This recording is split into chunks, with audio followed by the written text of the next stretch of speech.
There are 4 specific things millions of drivers do every single morning that cause measurable engine damage. Yet these habits feel completely harmless and even logical, because nobody ever explained the engineering reasons why they destroy engines over time. According to automotive engineers and lubrication science, the most damaging moments in an engine's life are the first 30 seconds after a cold start when oil hasn't circulated to all components. And the mistakes drivers make during this critical window determine whether an engine lasts 150,000 miles or 300,000 miles.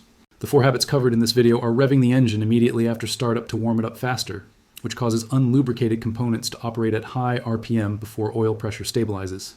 Turning the ignition off and on rapidly if the engine doesn't start immediately, which floods fuel injectors and strains the starter motor.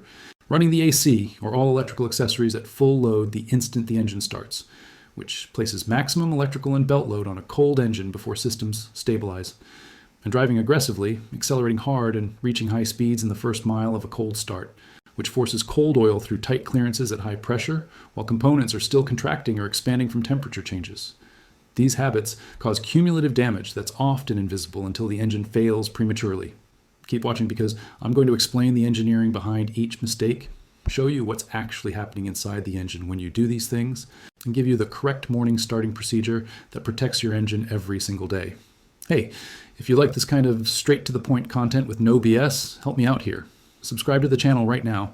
It takes 2 seconds and guarantees you won't miss any tips that could save you some serious cash. Let me start by explaining what happens in the first 30 seconds after a cold engine start and why this window is so critical. When an engine sits overnight, oil drains from all components and settles in the oil pan at the bottom of the engine. Every bearing, every valve, every camshaft surface, every cylinder wall starts the morning dry or nearly dry, with only a thin residual film of oil protecting metal surfaces. The moment you turn the key, the oil pump immediately begins drawing oil from the pan and pushing it through the oil passages throughout the engine. However, this process takes time. Oil must travel through the passages, fill the galleries, reach the overhead components through the full length of the engine. In a cold engine, oil is thick and viscous, flowing more slowly than warm oil. Studies by automotive engineers and tribology researchers confirm that full oil pressure reaches all engine components within 5 to 15 seconds for most engines, but complete oil film development on all surfaces can take 20 to 30 seconds. During this initial period, metal components are in partial contact without full hydrodynamic lubrication, meaning metal actually touches metal at a microscopic level. This is the most critical wear period in the engine's life. Research shows that approximately 70 to 80% of total engine wear occurs during cold starts and the initial warm-up period rather than during hours of highway driving. This is why what you do in the first 30 seconds after starting is so important. Now let me explain the first critical mistake: revving the engine immediately after startup. Many drivers rev the engine thinking it warms up faster, or simply from habit or impatience. What actually happens is devastating to engine components during those first unlubricated seconds. Revving the engine increases RPM dramatically, spinning crankshaft bearings, camshafts, and valve train components at high speed before oil film has developed on these surfaces. The combination of dry or semi-dry surfaces and high RPM creates rapid metal removal from bearings and other wear surfaces. Additionally, cold pistons and cylinders have different thermal expansion states than warm components. Pistons are slightly undersized relative to cylinder bores when cold and expand to their designed fit as temperature rises. Forcing high RPM operation through these tight cold clearances with insufficient lubrication accelerates cylinder wall and piston skirt wear. Independent testing by engine rebuild specialists shows that engines routinely revved cold show measurably more cylinder wear, camshaft lobe wear, and bearing wear than identical engines allowed to idle briefly before being driven. The correct approach is never to rev a cold engine. Start it, let it idle for 15 to 30 seconds, allowing oil pressure to build, then drive gently until warmed. The second mistake is cranking the ignition repeatedly if the engine doesn't start immediately. If a cold engine doesn't fire on the first attempt, many drivers immediately crank again and again in quick succession. Each cranking cycle with a non-starting engine draws maximum current from the battery, strains the starter motor, and injects more fuel into the cylinders without combustion. Repeated failed starts can flood the engine with excess fuel that washes cylinder walls, removing oil protection. Starter motors are designed for brief engagement, not sustained continuous cranking. Extended cranking overheats starter motor windings, reducing service life. The correct procedure if an engine doesn't start is to crank for a maximum of 10 seconds, then wait 30 seconds before trying again. This allows the starter to cool and gives any flooded fuel time to partially evaporate. If the engine doesn't start after 3 attempts, there's a mechanical or fuel system problem requiring diagnosis rather than continued cranking. The third critical morning mistake is turning on maximum electrical loads and accessories immediately at startup. Many drivers immediately turn on the defroster at full blast, set the heater to maximum, turn on seat heaters, and activate all accessories the instant the engine starts. This creates several problems during the critical cold start period. The alternator must supply all this electrical load while simultaneously charging the battery, depleted by the cold start. High alternator load puts maximum tension on the serpentine belt, which drives the alternator along with the water pump, power steering pump, and air conditioning compressor. Cold belt material is less flexible than warm material, and maximum tension immediately at startup increases belt stress and wear. Additionally, the air conditioning compressor, when engaged in defrost mode, places significant mechanical load on the engine while it's cold and not yet circulating proper oil volume to the compressor drive belt system.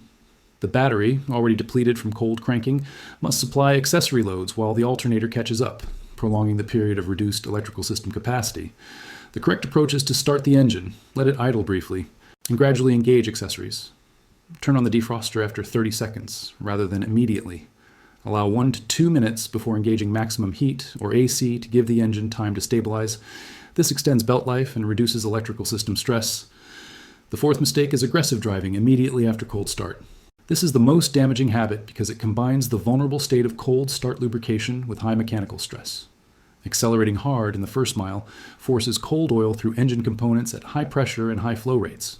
Cold oil is more viscous and doesn't shear or flow as efficiently as warm oil, meaning it provides less effective lubrication under high load.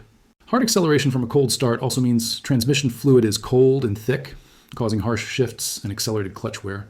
Wheel bearing grease hasn't warmed to optimal consistency. Differential fluid is cold. Every component in the drivetrain performs suboptimally under load before reaching operating temperature. Automotive engineers at every major manufacturer specify that vehicles should be driven gently for the first 5 minutes or until engine temperature reaches the normal range on the gauge.